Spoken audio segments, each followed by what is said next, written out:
ఒక అద్భుతమైన మాట అక్కడ మనం చూచుచున్నాము. వారు అక్కడ ఉన్నప్పుడు ఆమె ప్రసవ దినములు నిండును కనుక తన తొలుచూరు కుమారుని కని ఆ పొత్తిగొడలో చుట్టి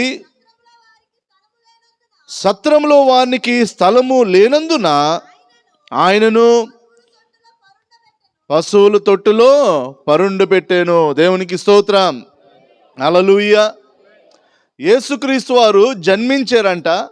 ఆయన జన్మించిన స్థలం గురించి అక్కడ ఏమీ కూడా రాయబడలేదు. సంగమ, బైబిల్ చదువుతున్నప్పుడు మనం ఏం చేయాలంటే చాలా శ్రద్ధతో మనం చదవాల, చాలా ఆసక్తి కలిగి చదవాల. దేవుడు మనతో ఏం మాట్లాడబోతున్నాడు అని ఆశ కలిగి ఉంటే దేవుడు ఏమంటున్నాడు, ఆశ గల ప్రాణాన్ని దేవుడు తృప్తిపరుస్తాడు. ఆశ లేకుండా చదివితే దానివల్ల మనకు ప్రయోజనము లేదు. కాబట్టి అక్కడ ఏం రాయబడుతుందంటే యేసు వారు జన్మించారంట. ఆయన యొక్క జన్మస్థలం గురించి ఏం రాయబడలేదు. ఇక్కడున్న మనలో చాలామంది హాస్పిటల్లో జన్మించిన వారు కొందరు ఉన్నారు, ఇంట్లో జన్మించిన వారు చాలామంది ఉన్నారు. ఇంట్లో జన్మించిన వారు ఒక చక్కని గౌరవపూర్వకమైన స్థలము, హాస్పిటల్లో జన్మిస్తే అక్కడ కూడా ఒక శుభ్రమైన స్థలంలో మనం జన్మించున్నాం. కానీ యేసు యొక్క జన్మస్థలం గురించి ఇక్కడ రాయబడలేదు. కానీ ఆయన జన్మించిన తర్వాత తల్లి అయిన మరియా ఆయన్ని ఒక పొత్తుగుడ్డలో చుట్టి పశువుల సాల్లో ఏం చేసి ఉన్నారమ్మా, పశువుల తొట్టులో పరుండు పెట్టినట్లు మనం చూస్తున్నాము. హల్లెలూయా. యేసుక్రీస్తు వారి యొక్క జన్మస్థలం ఎందుకు అక్కడ రాయబడలేదంటే, మానవులుగా మన యొక్క ఆలోచన ఏంటంటే యేసు పలానా స్థలములో పుట్టాడనంటే ఆ స్థలాన్ని మనం ప్రాముఖ్యత ఎక్కువ ఇచ్చేస్తాము.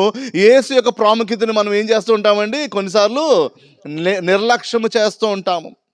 యేసు పుట్టిన దినము కూడా బైబిల్లో ఎక్కడ రాయబడలేదు. డిసెంబర్ 25వ తారీఖున అంటున్నారు, కానీ అందులో ఏ ఖచ్చితమైన విషయము లేదు. యేసు యొక్క జన్మదినము అని ఖచ్చితంగా లేదు. యేసు యొక్క జన్మస్థలము కూడా ఖచ్చితంగా బైబిల్లో ఎక్కడ రాయబడలేదు. ఎందుకంటే ఆ స్థలము, ఆ తేదీ గురించి బైబిల్లో రాయబడితే మానవులుగా మనం ఏం చేస్తామండి, ఆ తేదీకి ఎక్కువగా ప్రాముఖ్యత ఇస్తూ ఉంటాము, ఆ స్థలానికి ఎక్కువగా ప్రాముఖ్యత ఇస్తూ ఉంటాము. యేసు చెప్పిన మాటలకి మనం ప్రాముఖ్యత ఇవ్వము. అది మనుషుడి యొక్క నైజం, మనుషుడి యొక్క స్వభావము. అందుకే యేసుక్రీస్తు వారు ఆ యొక్క దేవుని యొక్క లేఖనాలు రాస్తున్నప్పుడు ఆ రెండు విషయాల గురించి బైబిల్లో ఎక్కడ కూడా రాయకుండా దేవుడు దాన్ని ఏం చేసి ఉన్నాడండి, మరుగుపరిచి ఉన్నాడు. దేవునికి స్తోత్రం, హల్లెలూయా. మానవ జాతి ఉన్న ప్రజలందరి యొక్క దృష్టి యేసుక్రీస్తు మీదే ఉండాలి, కానీ ఆయన జన్మస్థలం మీద కాదు, ఆయన జన్మ తేదీ మీద కాదు. మన దృష్టి అంతా, మన మనసంతా యేసు మీద ఉండాలని ఆయన కోరుచున్నాడు. ఎందుకంటే ఆయన ద్వారానే ఈ లోకానికి ఏం కలిగిందమ్మా, రక్షణ కలిగింది. ఆయన ద్వారానే ఈ లోకానికి ఏంటండి, రక్షణ కలిగింది. మత్తయి సువార్త 5వ అధ్యాయంలో మనం చూస్తున్నామండి. మత్తయి సువార్త 5వ అధ్యాయము 9వ వచనంలో ఒక చక్కని మాట రాయబడుతున్నట్లు మనం గమనిస్తున్నాం. సమాధానపరచువారు ధన్యులు, వారు దేవుని కుమారులు అనబడుతురు. యేసుక్రీస్తు వారు ఈ లోకానికి వచ్చినప్పుడు ఆయన పుట్టిన స్థలము బయలుపరచబడలేదు, ఆయన పుట్టిన తేదీ కూడా బయలుపరచబడలేదు. కానీ ఆయన ఈ లోకంలో ఎందుకు పుట్టాడో ఆ యొక్క ప్రాముఖ్యమైన కారణం మాత్రము బైబిల్ చాలా స్పష్టంగా ఎత్తి చూపిస్తున్నట్లు మనం చూస్తున్నాము. యేసుక్రీస్తు వారు ఈ లోకంలో పుట్టిన కారణం ఏంటంటే లోకములో ఉన్న ప్రజలందరికీ సమాధానం కలిగించడానికి ఆయన వచ్చి ఉన్నాడు. హల్లెలూయా. పరలోకములో ఉన్న దేవుడు, భూలోకంలో ఉన్న మానవ జాతి, వారిద్దరి మధ్యన ఒక విరోధ భావంతో జీవిస్తున్నాం మనము. మన యొక్క పాపాలు దేవుని ముందు మన గురించి సాక్ష్యము చెప్తుంది. మన యొక్క క్రియలు దేవుని ముందు మన కోసం సాక్ష్యం చెప్పడం వల్ల మనకి దేవునికి మధ్యన ఒక విరోధ భావము కలిగి ఉన్నది. ఆ విరోధ భావము తీసివేయడానికి, ఆ యొక్క పాపము యొక్క జీతము మరణాన్ని తొలగించడానికి ప్రభు అయిన యేసుక్రీస్తు వారి లోకానికి ఒక చిన్న బాలుడుగా ఆయన జన్మించి పరలోకానికి భూలోకానికి మధ్యన సమాధానము తీసుకుని రావడానికి ఆయన వచ్చి ఉన్నాడు. హల్లెలూయా, హల్లెలూయా.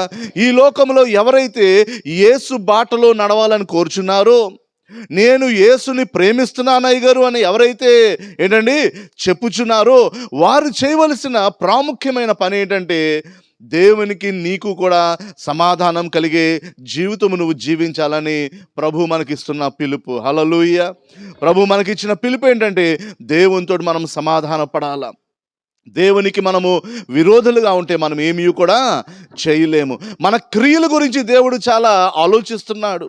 మనం ఎలాగ జీవిస్తున్నామో, మన యొక్క నడవడిక ఎలాగుందో, మన యొక్క ఏంటండి ఆ జీవితంలో మనం ఎలాంటి నిర్ణయాలు తీసుకుంటున్నామో అవన్నిటిని బట్టి సృష్టికర్త దేవుడు మన కోసం ఆయన చాలా ఆసక్తి కలిగి ఉన్నాడు. ఈ యొక్క సృష్టిని దేవుడు సృష్టిస్తున్నప్పుడు ఒక ఆసక్తికరమైన విషయం ఏంటంటే, ఈ భూలోకంలో ఉన్న అనేకమైన జీవరాశుల్ని దేవుడు ఆయన నోటి మాట ద్వారా సృష్టించాడు. హల్లెలూయా. ఆకాశము కలుగునుగాక, పక్షులు కలుగునుగాక, జంతువులు కలుగునుగాక, సముద్రాలు కలుగునుగాక అని నోటుతోటనే ఆయన ఆజ్ఞాపించాడు. కానీ మానవ జాతిని సృష్టించినప్పుడు మానవుల పట్ల ఆయనకి ఎంత శ్రద్ధ కలిగి ఉన్నాడంటే, ఎంత ప్రేమ కలిగి ఉన్నాడంటే, ఆయన యొక్క పరిశుద్ధమైన చేతులు తీసుకుని మట్టిలో పెట్టి ఆ మట్టిలో నుంచే పురుషుణ్ణి ఆయన సృష్టించి ఉన్నాడు. హల్లెలూయా. మనల్ని ఆయన స్వహస్తాలతో ఆయన సృష్టించి ఉన్నాడు. ఆయన యొక్క రూపము మనకి ఇచ్చి ఉన్నాడంట. ఆ రూపమే కాకుండా ఆయన యొక్క ఊపిరి అనగా ఆయన యొక్క ఆత్మ మనలో ఆయన పెట్టి ఉన్నాడు. అందుకే ఈ యొక్క లోకంలో ఉన్న జీవులన్నిటికన్నా మానవ సృష్టి అంటే దేవునికి చాలా ప్రియమైనది. అందుకే ఆది కాండములో ఒక మాట మనం చూస్తున్నాం. ఆది కాండము 1వ అధ్యాయము 2వ వచనం చదువుకుందామండి ఒకసారి. దేవుని ఆత్మ జలముల పైన అల్లాడుచుండెను. అల్లాడుచున్న పదము చాలా శ్రేష్టమైన పదం అండి. దేవుని యొక్క ఆత్మ దేని మీద అంటమ్మా? జలముల మీద అల్లాడుచున్నదంట. మరి ఇక్కడున్న దేవుని యొక్క సంఘము సైన్స్ గురించి మీకు ఏమైనా అవగాహన ఉంటే, దేని గురించి అండి? సైన్స్. మానవుడి యొక్క శరీరం గురించి మీకు ఏమైనా అవగాహన ఉంటే పిల్లలు, మానవుల యొక్క శరీరం అంట 80% నీరు. దేవునికి స్తోత్రం. 80% నీరు. అంటే ఇక్కడ ఆది కాండము 2వ అధ్యాయంలో ఏం రాయబడుతుంది? దేవుని యొక్క ఆత్మ జలముల మీద అల్లాడుచున్నది. అంటే దేవుని యొక్క ఆత్మ అంట ప్రతి మానవుడి మీద అల్లాడుచున్నది. ఆ యొక్క బిడ్డతోటి సాంగత్యము చేయాలని, ఆ బిడ్డతోటి నేను ఉండాలని, ఆ బిడ్డ నాతో నడవాలని, ఆ యొక్క బిడ్డతోటి నేను మాట్లాడాలని దేవుని యొక్క ఆత్మ ఏమైపోతుందమ్మా? అల్లాడిపోవచ్చున్నది. దేవునికి స్తోత్రం. హల్లెలూయా. ఒక అబ్బాయి ప్రేమలో పడినప్పుడు రోజు వాళ్ళకి ఒక అల్లాడిపోతూ ఉంటారు, ఎప్పుడు కలుస్తానా అని. అవునా కాదండి? కాలేజ్ అయిపోతుంది, క్లాస్ అయిపోతుంది, ఎప్పుడు కలుస్తానా, ఏంటి మెసేజ్ రాలేదు, వాట్సాప్ మెసేజ్లు రాలేదని రోజంతా ఏమైపోతూ ఉంటారు? ఉంటూ ఉంటారు. హల్లెలూయా. దేవుడు కూడా ఆయన సృష్టించిన ప్రజలు 80% మనము నీరండి. అక్కడ ఆది కాండములో ఎలాగైతే దేవుని యొక్క ఆత్మ జలముల మీద అల్లాడుచున్నదో, ఈ దినంలో కూడా దేవుడు మీ కొరకు నా కొరకు అల్లాడిపోచున్నాడు. హల్లెలూయా. మీ కొరకు నా కొరకే కాదు, ఈ లోకంలో ఉన్న మానవ సృష్టి అంతటి కొరకు దేవుడు అల్లాడుచున్నాడు. నా బిడలు నన్ను పూజించకుండా, సృష్టికర్త దేవుడిని ఆరాధించకుండా వాళ్ళు రకరకాలుగా జీవిస్తున్నారని దేవుడు ఏమైపోతున్నాడు? లోపల అల్లాడిపోవచ్చున్నాడు. మనం ఈ లోకంలో సృష్టించబడిన ప్రాముఖ్యమైన కారణం ఏంటంటే, ఆ తండ్రితో సమాధానపడి దేవుని యొక్క ఆత్మ నడిపింపులో మనము నడవాలని దేవుడు కోరుచున్నాడు. ఈ లోకంలో మన ఇష్టము కాదు, మన చిత్తము కాదు, మన ఆలోచనలు కాదు, కానీ ఎల్లవేళలా కూడా మనము ప్రభువా నీ చిత్తమే నా జీవితంలో జరుగునుగాక. ఎప్పుడైతే నువ్వు అలాంటి ప్రార్థనా జీవితం కలిగి ఉంటావో, అలాంటి ఆలోచన కలిగి ఉంటావో, దేవుడు తప్పకుండా ఆయనకి ఏదైతే శ్రేష్టమో, ఆయనకి ఏదైతే ఉత్తమమో అదే మన జీవితంలో ఆయన జరిగిస్తూ ఉంటాడు. నమ్మిన వారు గట్టిగా హల్లెలూయా చెప్దామండి. హల్లెలూయా. దేవుడు ఆయన బిడ్డల యొక్క క్రియల పట్ల ఆయన ఆసక్తి కలిగి ఉన్నాడు. ఎలాగున్నాడమ్మా? దేని బట్టి? మన క్రియలు బట్టి, ఈ లోకంలో మనం జీవిస్తున్న సమయంలో మన క్రియలు ఎలాగున్నాయని దేవుడు దానికోసం చాలా ఆసక్తి కలిగి ఉన్నాడు. బైబిల్లో ఉన్నవారు ఒకసారి ప్రకటన గ్రంథము 14వ అధ్యాయము 13వ వచనం చదువుకుందామండి. అంతటా ఎప్పటి నుండి ప్రభునందు మృతులు ధన్యులని రాయమని, నిజమే, వారు తమ ప్రయాసములు మాని విశ్రాంతి పొందుదురు, వారి క్రియలు వారి వెంట పోవునని ఆత్మ చెప్పుచున్నాడు. హల్లెలూయా. వాళ్ళ ప్రయాసము నుంచి వాళ్ళు ఏం పొందారు? విశ్రాంతి పొందారు. వారి క్రియలు వారు వంట పోవునని ఆత్మ చెప్పుచున్నాడు. మన క్రియల పట్ల దేవుడు ఆసక్తి కలిగి ఉన్నాడు. మరి ఆ క్రియల గురించి అపోస్తులైన పేతురు ఏమి చెప్తున్నాడో ఒకసారి మనము 2వ పేతురులోకి వెళ్దామండి. 2వ పేతురు 1వ అధ్యాయము 1వ వచనం చదువుకుందాము. దేవునికి స్తోత్రం. శుభము మా వల్ల ఏంటండి? అమూల్యమైన విశ్వాసము కలిగిన మీ అందరికీ కూడా శుభములు అని ఎవరు చెప్తున్నారండి? చెప్పాలా గట్టిగా? పేతురు రాస్తున్న మాటలు, పేతురు రాసిన ఉత్తరము. అమూల్యమైన విశ్వాసము. విశ్వాసం అంటే విశ్వాసమే, మళ్ళీ అమూల్యమైన పదం ఏంటండి అక్కడ? ఫెయిత్ ఈజ్ ఫెయిత్, కానీ అక్కడ ఇంగ్లీష్లో ప్రెషియస్ ఫెయిత్, తెలుగులో అమూల్యమైన విశ్వాసం. విశ్వాసంలో రకాలు ఉంటాయంటారా? మరి పేతురు అమూల్యమైన విశ్వాసం అన్న పదం ఎందుకు వాడాడంటే, ఒకప్పుడు పేతురు విశ్వాసములో దిగజారిపోయినవాడు. పేతురు ఒక సందర్భంలో యేసు అంటున్నాడు, యేసు నువ్వు చనిపోవడానికి వీల్లేదు, నువ్వు 3 రోజుల తర్వాత నువ్వు లెగడానికి వీల్లేదు, అది జరగకుండా నేను దాన్ని ఆపుతానన్న వెంటనే యేసుక్రీస్తు వారు పేతురుతో ఏమన్నారు? ఓ సాతానా వెనక్కపో అని గద్దిస్తాడు. ఎవరిని? పేతుర్ని. ఆ పేతురు ఇక్కడ 2వ పేతురులో ఏమంటున్నాడండి? అమూల్యమైన విశ్వాసం. ఎందుకంటే ఆ విశ్వాసం గురించి బోధించాలని ఆ పేతురు కన్నా గొప్ప బోధకుడు ఎవరు కూడా లేరు. ఎందుకంటే ఆ విశ్వాసంలో కొన్నిసార్లు ఆయన పడిపోయిన సందర్భాలు ఆయన జీవితంలో ఉంది. ఆ విశ్వాసంలో పడిపోయినా కూడా యేసు మళ్ళీ ఆయన ఏం చేశాడమ్మా? లేవనెత్తి ఉన్నాడు. ఆ సముద్రంలో నడుస్తున్నాడు యేసు. నీలా కూడా నేను సముద్రంలో నడవాలని పడుతున్నానన్న వెంటనే యేసు రమ్మన్నాడు. నడుస్తున్నాడు. హఠాత్తుగా మునిగిపోవడం మొదలెట్టాడు. వెంటనే యేసు వచ్చి ఏం చేశాడమ్మా? లాగి ఏమన్నారు? యేసు, ఓ అల్ప విశ్వాసి అని మరొకసారి పేతుర్ని ఏంటంటే గద్దించినట్లు మనం చూస్తున్నాము. 2 మార్లు. 3వ మారు పేతురు ఏమంటున్నాడు? ప్రభువా, నువ్వు చనిపోయిన వరకు నీ పక్కనే ఉంటాను, నీకు ఏది జరిగినా నాకు కూడా అదే జరగాలని పేతురు చాలా బల్లగుద్ది చెప్తుంటే క్రీస్తు వారు ఏమన్నారంటే, నీవు నన్ను కోడి కుయ్యక ముందు నువ్వు 3 మారు నువ్వు బొంకుతావన్న వెంటనే ఆ మాట కూడా జరిగింది. పేతురు తన యొక్క విశ్వాస జీవితంలో 3 సార్లు ఏమైపోయాడమ్మా? 3 సార్లు విశ్వాసంలో ఆయన తొలగిపోయినట్లు మనం చూస్తున్నాము. అలాంటి పేతురు విశ్వాసం గురించి చెప్తూ ఆ విశ్వాసం ముందు ఒక పదం వాడుతున్నాడు. ఏమని? అమూల్యమైన విశ్వాసము. హల్లెలూయా. ఎందుకంటే ఆ విశ్వాసంలో పడిపోయినా కూడా యేసుక్రీస్తు వారు పేతుర్ని ఎంత ప్రేమించాడంటే 3 మారు కూడా ఆయనని లేవనెత్తినట్లు మనం చూస్తున్నాం. లేవనెత్తి పేతురు గురించి యేసు చెప్పిన ఒక ప్రాముఖ్యమైన మాట మనం చూద్దాం. లూకా సువార్త 22వ అధ్యాయము 32వ వచనం చదువుకుందామండి. 22వ అధ్యాయము 32వ వచనం. నీ మనసు తిరిగిన తర్వాత ఏం చేస్తాను? నీ సహోదరుని నువ్వు బలపరచుము అని సీమోను పేతురు కోసం ఎవరు ప్రార్థన చేస్తున్నారంట? యేసుక్రీస్తు వారు ప్రార్థన చేస్తున్నారంట. నీ మనసు మళ్ళీ కుదురుబడిన తర్వాత, నీ విశ్వాసంలో నువ్వు పడిపోయి మళ్ళీ నువ్వు నిలబడిన తర్వాత నీవు అనేక మంది సహోదరులకి నువ్వు బలపరిచేవాడుగా ఉంటావని యేసు పేతుర్ని ఏం చేశాడమ్మా? హెచ్చరించినట్లు మనం చూస్తున్నాం. God does not give up on us. దేవుడు మన యొక్క బలహీనతల్లో మనం విడిచిపెట్టే దేవుడు కాడు. మన విశ్వాసంలో పడిపోయినా కూడా ఆయన వచ్చి మనల్ని పైకి లేవనెత్తే దేవుడు. ఆయన అంత గొప్పగా ప్రేమిస్తున్న దేవుడు.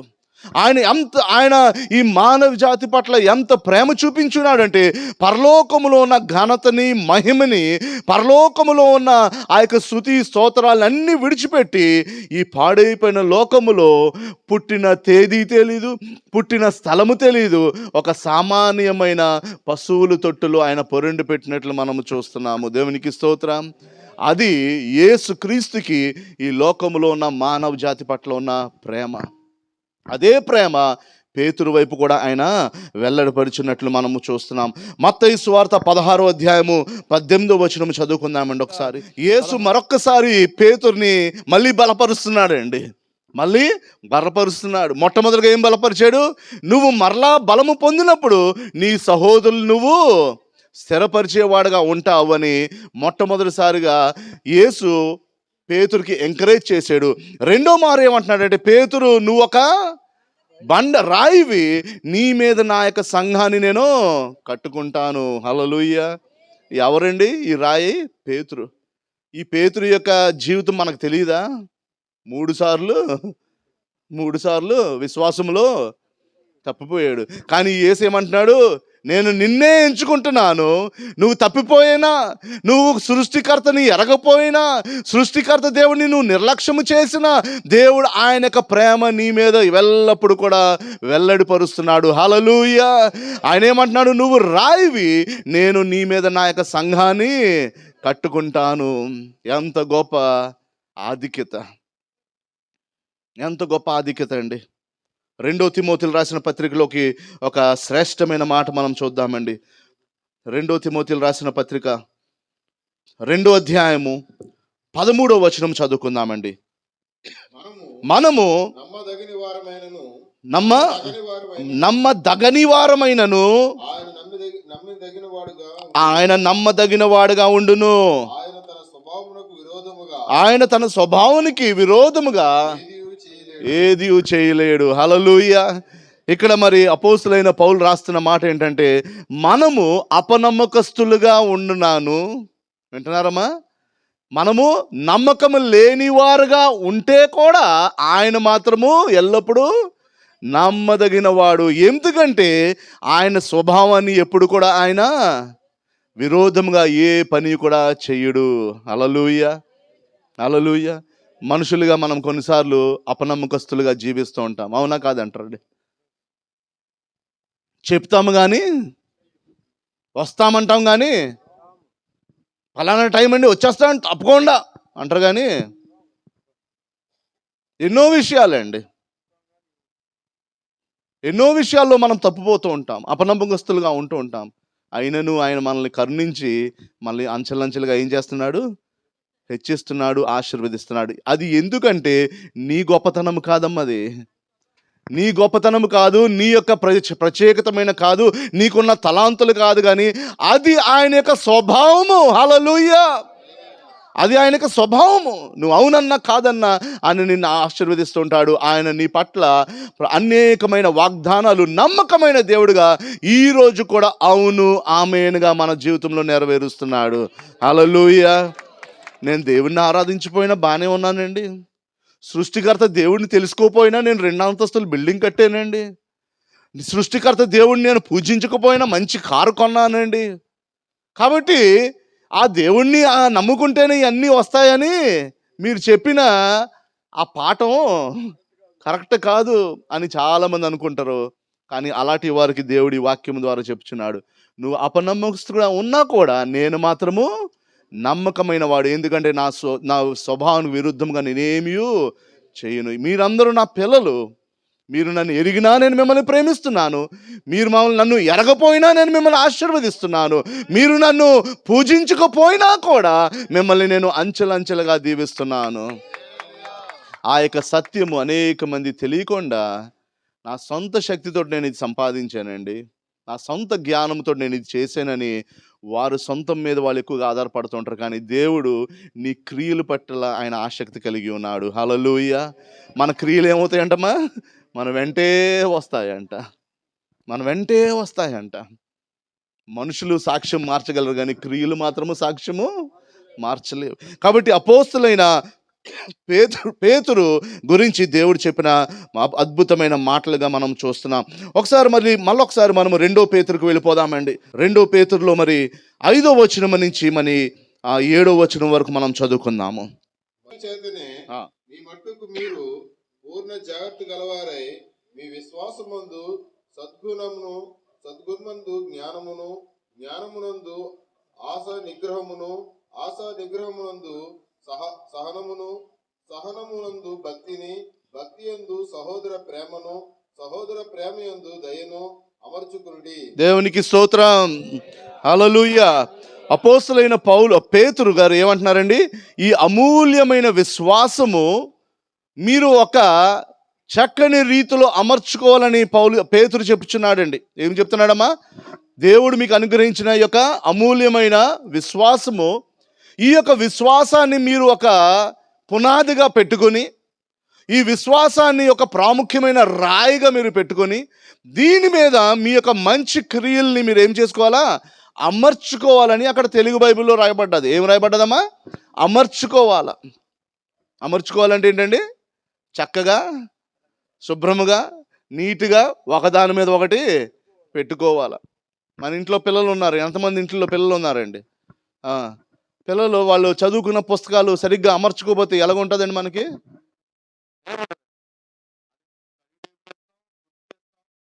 పుస్తకాలు మాత్రము కిందది పైది కిందది ఒక వరుస వాయువు లేకుండా పుస్తకాలు అలాగా తెల్ల చెదరు పెట్టినప్పుడు తల్లిదండ్రులుగా మనకి ఏం కలుగుతుందండి? వీడు పుస్తకాలే సరిగ్గా పెట్టుకోవట్లేదు, సరిగ్గా చదువుతున్నాడా లేదని మనకు కొద్దిగా అనుమానం వస్తూ ఉంటుంది. ఎప్పుడైతే ఆ యొక్క స్టడీ టేబుల్ చక్కగా అమర్చుకుంటారో మనకు ఒక సూచన ఏంటంటే ఆ పుస్తకాలని ఎంత జాగ్రత్తగా అమర్చుకున్నాడో అంత జాగ్రత్తగా కూడా ఆ పుస్తకాల్లో ఉన్న ఏంటండి నాలెడ్జ్ కూడా చదువుతున్నాడేమో అని తల్లిదండ్రులుగా మనకు ఒక హామీ మనకు కలుగుతూ ఉంటుంది. ఇక్కడ కూడా అపోస్తలులైన పేతురు ఏమంటున్నాడంటే, దేవుని మీద మీకు కలిగిన విశ్వాసం, అమూల్యమైన విశ్వాసము, ఆ యొక్క విశ్వాసాన్ని పునాది చేసుకుని దాని మీద కొన్ని విషయాల్ని మీరు అమర్చుకోవాలని పేతురు చెప్పుచున్నాడు. ఆ విషయాలని ఇక్కడ చక్కగా రాయబడ్డది. ఆ విశ్వాసం మీద మీరు అమర్చుకోవాల్సిన మొట్టమొదటి విషయం ఏంటండి? సద్గుణము, మంచి గుణము.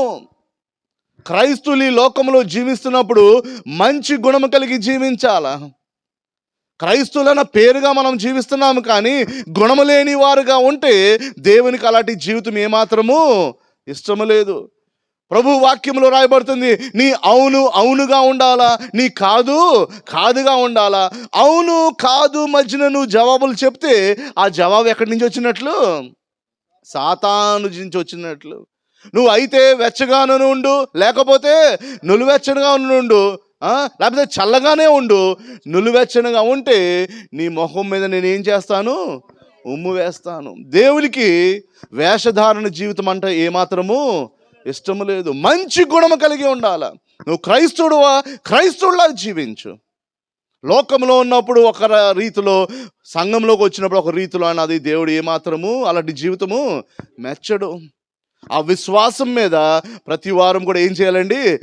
సద్గుణము, మంచి గుణమని మొట్టమొదటి విషయాన్ని మనం అమర్చుకోవాలి.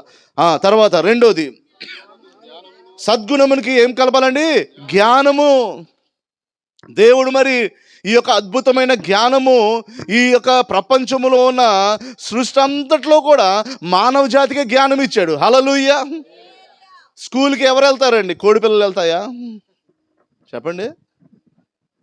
కోడి పిల్లలు వెళ్ళవలసిన చోటకి వెళ్తాయి. స్కూల్కి ఎందుకు వెళ్తాయి? ఎక్కడికి వెళ్ళాలా? స్కూల్కి మరి మేక పిల్లలు వెళ్తాయండి? కుక్క పిల్లలు పంపిస్తాం. ఎవరిని పంపిస్తామండి? మన పిల్లలు, మనిషి పిల్లలను పంపిస్తాం. ఎందుకంటే దేవుడు ఆ మానవ జాతికి ఒక ప్రత్యేకమైన జ్ఞానం ఇచ్చాడు. మంచి చెడు మధ్యన వ్యత్యాసం తెలిసే జ్ఞానము దేవుడు మానవులకే ఇచ్చాడు. కానీ ఈ లోకంలో ఏ సృష్టి కూడా దేవుడు ఆ యొక్క అద్భుతమైన అవకాశము ఇవ్వలేదు.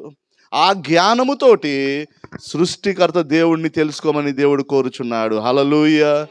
జ్ఞానము లేకుండా నా ప్రజలు నశించిపోవచ్చున్నారు. ఏ జ్ఞానము? ఏమండి? డబ్బు సంపాదించే జ్ఞానము కాదు, ఉద్యోగాలు చేసే జ్ఞానము కాదు, అంతస్తులు సంపాదించే జ్ఞానము కాదు. సృష్టికర్త దేవుణ్ణి తెలుసుకునే జ్ఞానం లేకుండా ప్రజలు ఏమైపోతున్నారండి? నశించిపోవచ్చున్నారు. ఆ యొక్క క్రియ నీ జీవితంలో ఉందా? దేవునికి ఇచ్చిన జ్ఞానముతోటి ఆ యొక్క సత్యమైన దేవుడిని నువ్వు తెలుసుకున్నావా? ఆయన గురించి నువ్వు అన్వేషణ చేసావా? ఆయన గురించి నువ్వు ఆలోచన చేసేవా? ఆయన గురించి నువ్వు కొద్దిగా ఏంటండి సెర్చ్ చేసేవా అని దేవుడు కోరుచున్నాడు.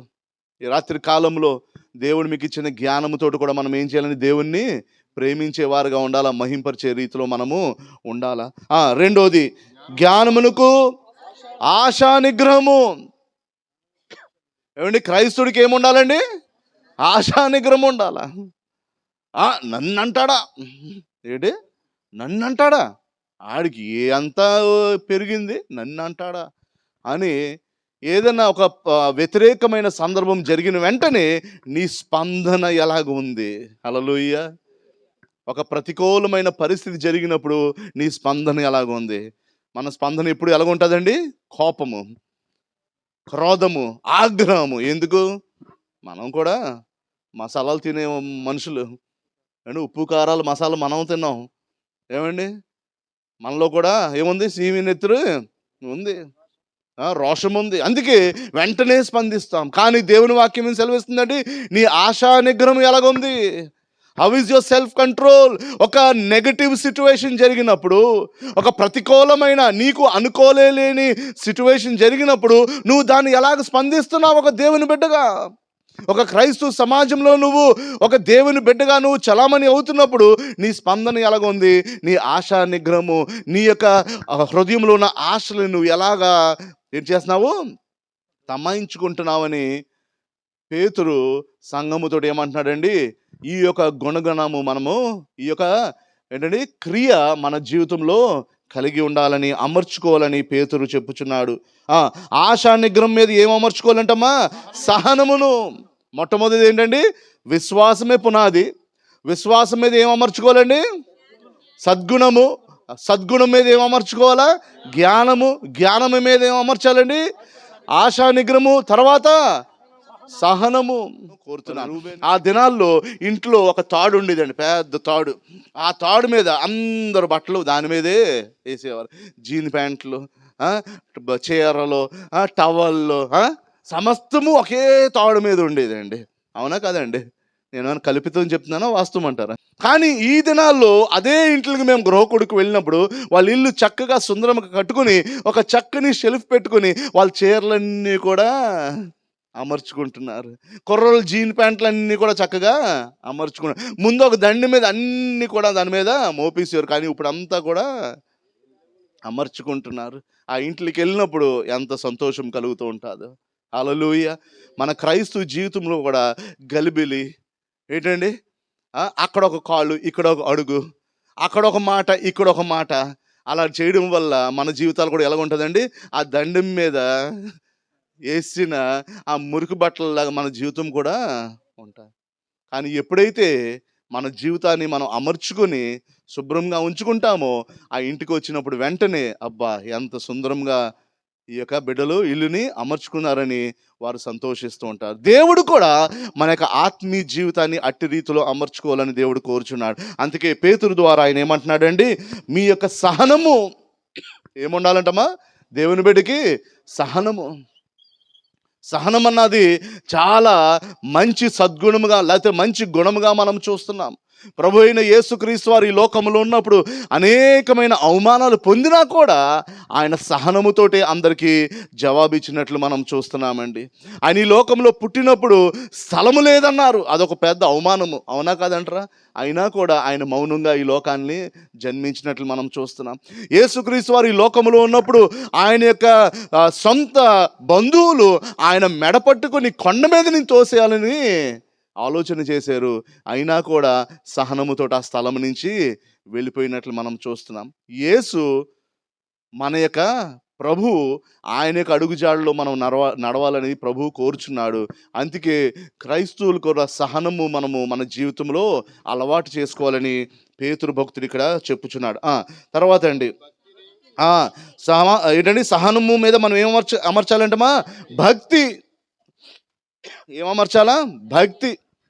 దేవుడు భక్తిని చూస్తున్నాడు, మన ఆసక్తిని చూస్తున్నాడు, మన హృదయంలో ఉన్న దేవుని పట్ల ఉన్న ఆశని ఆయన చూస్తున్నాడు. ఆ భక్తి విషయంలో కూడా మనం ఏమవ్వాలంటమా? ఎదగాల. ఆ భక్తి విషయంలో మనం ఏం చేయాలంటే సాధనము చేయాలంట. దేవునికి స్తోత్రం. ఆ భక్తి విషయంలో మనం సాధనము చేసినప్పుడే కష్టకాలంలో వచ్చినప్పుడు, ప్రతికూలమైన పరిస్థితులు వచ్చినప్పుడు మనం నిలబడే శక్తి పరిశుద్ధాత్మ దేవుడు మనకి అనుగ్రహిస్తూ ఉంటాడు. హల్లెలూయా. భక్తి యందు తర్వాత ఏంటమ్మా? సహోదరుల ప్రేమ. సహోదరుల యొక్క ప్రేమ. ప్రేమ అనేకమైన దోషములను కప్పును. నీ సహోదరుడు ఏదో దోషము చేస్తాడు, ఆ దోషాన్ని నువ్వు వెళ్ళి వీధి వీధికి ఇంటింటికి వెళ్ళి చెప్పడం కాదు, కానీ ఆ దోషాన్ని మనం కప్పి పడిపోయిన మన యొక్క సహోదరుడిని మళ్ళీ ఏం చేయాలండి? లేపాల. మునిగిపోతున్న పేతురుని ఎలాగైతే యేసు వెళ్ళి లేపాడో, ఆ యొక్క విశ్వాసంలో జారిపోతున్న పేతురుని ఎలాగైతే పేతురు కోసం యేసు ప్రార్థన చేశాడంట. హల్లెలూయా. ఏం చేశాడు? నా కుమారుడు బలపడాలా విశ్వాసంలో, బలపడిన తర్వాత అనేక మందిని బలపరిచేవాడుగా ఉండాలని యేసు పేతురు కోసం స్పెషల్ ప్రేయర్ చేసినట్లు మనం చూస్తున్నాము. పడిపోయిన వారి గురించి మనము రకరకాలుగా చెప్పుకోవడం కాదు, కానీ నీకు నిజమైన సహోదరు ప్రేమ ఉంటే ఆ వ్యక్తి మళ్ళీ నిలబడడానికి మనం ఏం చేస్తామండి?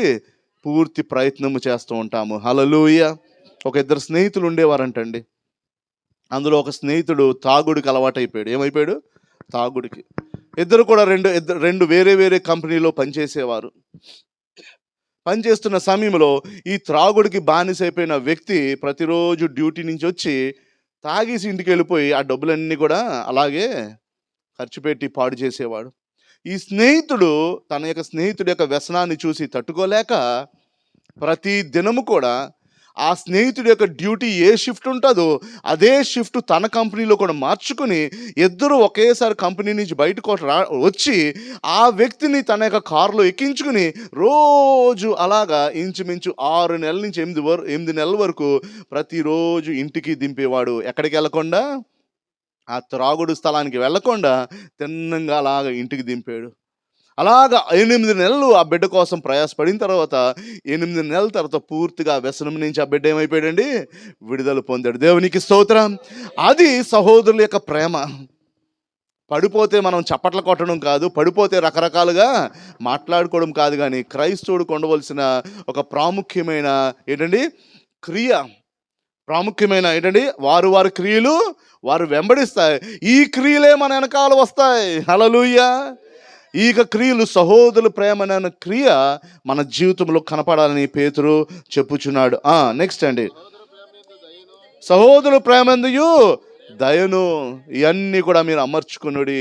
చెప్దామండి. మొట్టమొదటిగా విశ్వాసము, తర్వాత సద్గుణము, జ్ఞానము, ఆశానిగ్రహము, సహనము, సహోదర ప్రేమయు, తర్వాత దయ, భక్తియు, తర్వాత దయ. 8 అంశాల గురించి పేతురు ఇక్కడ చెప్పుచున్నాడు. ఇవన్నీ కూడా మీరు జాగ్రత్తగా అమర్చుకోండి అని చెప్పుచున్నాడు. హల్లెలూయా. 8వ వచనం చదువుకుందామండి. ఇవి మీకు కలిగి ఇందులో ఏమవ్వాలండి? మీరు విస్తరించిన ఎడల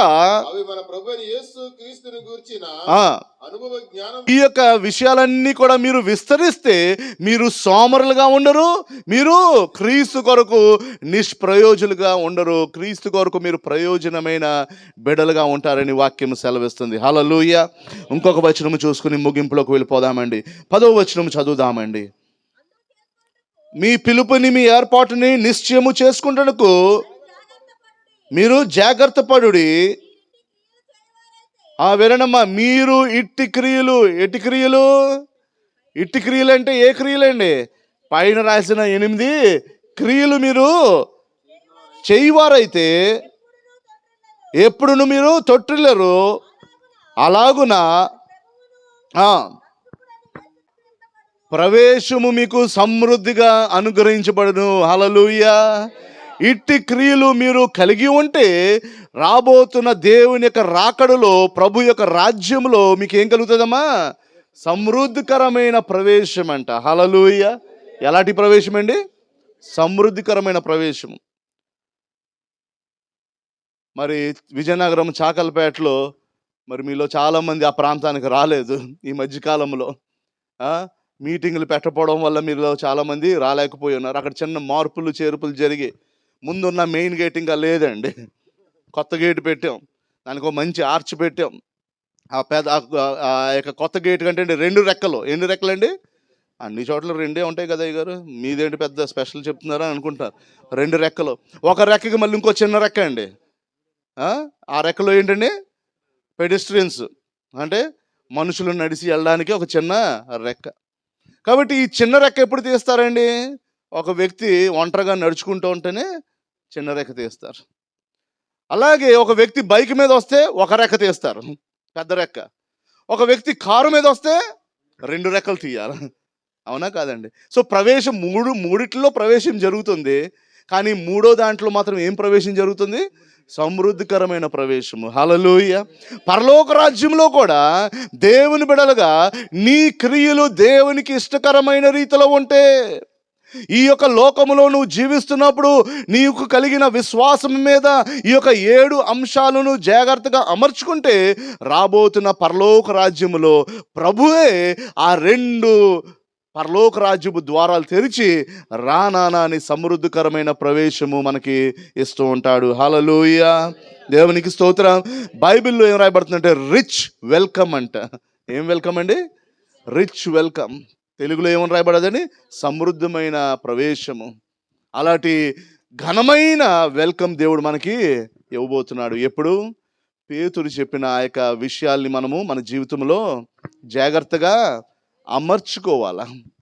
ఏం చేయాలండి? అమర్చుకోవాలా. పుస్తకాలు కలగా పొలగంగా ఉంటే, ఒరే నాన్న లెక్కల పుస్తకం తీయండి అంటే ఎంతసేపు తీసుకుంటాడు? 10 నిమిషాలు తీస్తాడు. అదే పుస్తకాలన్నీ కూడా చక్కగా అమర్చితే వెంటనే ఆ పుస్తకం తీసే అవకాశము దొరుకుతూ ఉంటుంది. మన జీవితంలో కూడా ఒక డిసిప్లిన్ దేవుడు కోరుచున్నాడు, ఒక క్రమము. మన క్రైస్తవ జీవితం కావచ్చు, మన యొక్క ఆత్మీయ జీవితము, మన యొక్క కుటుంబంలో ఉన్న ఆత్మీయ జీవితం, సంఘంలో ఉన్న ఆత్మీయ జీవితం ఎప్పుడైతే ఒక క్రమంలో పెడుతూ ఉంటామో దేవుడు తప్పకుండా దాన్ని ఏం చేస్తాడండి? ఆశీర్వదిస్తూ ఉంటాడు. ఈ లోకంలోనే కాకుండా పరలోక రాజ్యంలో కూడా దేవుడు మనకి ఆ సమృద్ధికరమైన ప్రవేశము ఇస్తూ ఉంటాడు. హల్లెలూయా. యేసుక్రీస్తు వారి లోకానికి ఎందుకు వచ్చాడంటే పరలోకానికి భూలోకానికి సమాధానం కలిగించడానికి, భూలోకంలో ఉన్న తన జనాంగం అంతటినీ కూడా ఆ పరలోక రాజ్యంలో సమృద్ధికరమైన రీతిలో ప్రవేశపెట్టడానికి ఆయన వచ్చి ఉన్నాడు. హల్లెలూయా. యేసు ఈ లోకంలో ఒక మతాన్ని స్థాపించడానికి రాలేదు, ఒక కులం కోసం ఆయన రాలేదు. కానీ ఈ లోకంలో ఉన్న మానవ జాతి అంతటి కోసం ఆయన వచ్చి ఆయన చెప్తున్న అద్భుతమైన మాట ఏంటంటే, నేనే మార్గము, నేనే సత్యము, నేనే జీవము. ఈ యొక్క సత్యమైన మార్గంలో ఎవరైతే నడుస్తారో ఏంటమ్మా? ఈ యొక్క సత్యమైన మార్గంలో ఎవరైతే నడుస్తారో వాళ్ళ నిత్య జీవంలోకి ప్రవేశిస్తారని దేవుడు ఆహ్వానిస్తున్నాడు. మీరు నేను ఈ సత్యమైన మార్గంలో నడుస్తున్నాం, మంచిదే. హల్లెలూయా. ఎంతమంది నడుస్తున్నారండి ఈ సత్యమైన మార్గంలో కొన్నిసార్లు కుడికి తొలగిపోతాము, ఎడంకి తొలగిపోతాము. పేతురు కూడా తొలగిపోయాడు. కానీ దేవుడు మనల్ని నిలబెడతాడు. మనల్ని ఒక సాధనముగా వాడుకుంటాడు. ఈ యొక్క విశ్వాసమైన పునాది మీద మనం అమర్చుకున్నప్పుడు దేవుడు గొప్ప రీతిలో మనల్ని వాడుకుంటూ ఉంటాడు. మనం ఇప్పుడు ఆ క్రియల్ని ఏం చేసుకోవాలా? అమర్చుకునే విధంగా ఏది కూడా మిస్ అవ్వకుండా ఆ క్రియలే మన కొరకు ఒకరోజు సాక్ష్యంగా ఉంటుంది. కాబట్టి క్రిస్మస్ కాలంలో మిమ్మల్ని అందరినీ కూడా ప్రోత్సహిస్తున్నాను. క్రైస్తువుడిగా మన యొక్క క్రియల్ని గమనించుకుందాము. క్రీస్తు కొరకు ఒక బలమైన సాక్షిగా ఉందాము. క్రీస్తు కొరకు ఒక వెలిగించే బిడలుగా మనం అందరం జీవించి దేవుని నామాన్ని మనము మహింపరుద్దాము. దేవుడు ఆయన యొక్క మాటలు దీవించి ఆశీర్వదించునుగాక. మీ అందరికీ కూడా హ్యాపీ క్రిస్మస్.